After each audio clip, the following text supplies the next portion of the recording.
et du Fils et du Saint-Esprit. Viens, Esprit de sainteté, viens, Esprit de lumière, viens, Esprit de feu, viens nous embraser. Le Seigneur soit avec vous. Évangile de Jésus-Christ selon saint Matthieu.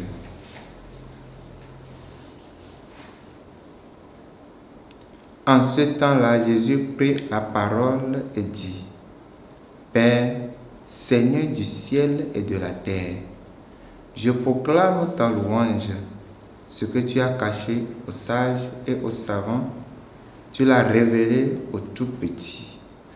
Oui, Père, tu l'as voulu ainsi dans ta bienveillance. Tout m'a été remis par mon Père.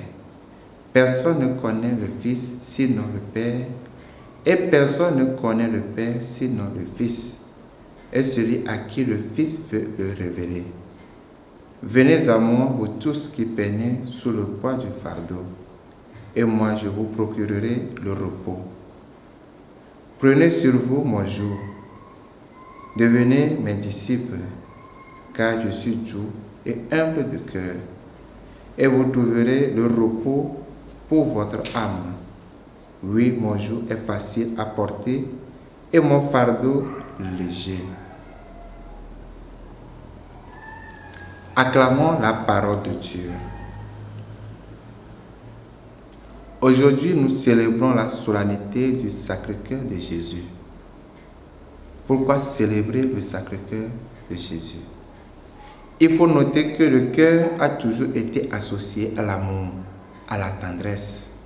De même, dans sa prédication, Jésus montre que le cœur est aussi ce lieu privilégié de la rencontre avec Dieu, à condition, bien évidemment, que le cœur de l'homme soit ouvert comme celui de Dieu pour tous les hommes.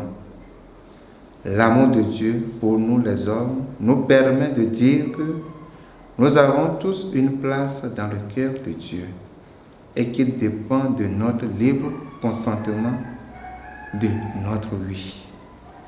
Ce oui qui nous conduit à nous laisser aimer par ce Dieu qui nous donne le salut et la vie éternelle. Raison pour laquelle Jean, dans sa première épître, souligne l'amour éternel de Dieu. Dieu, dit-il, est amour, et cet amour a été manifesté envers nous en ce qu'il a donné son Fils unique pour que nous vivons par lui. La preuve, c'est que Dieu a donné son Fils afin que nous vivions. Ainsi, celui qui aime est né de Dieu, participe à sa nature. De plus, il connaît Dieu car il sait ce qu'est l'amour et que Dieu en est la plénitude. Demandons les uns pour les autres, les uns avec les autres, cette grâce de pouvoir tenir nos cœurs ouverts au don de l'amour qu'est Dieu, afin que nous restions enracinés dans l'amour et faire connaître l'amour du Christ au monde entier. Loué soit Jésus-Christ.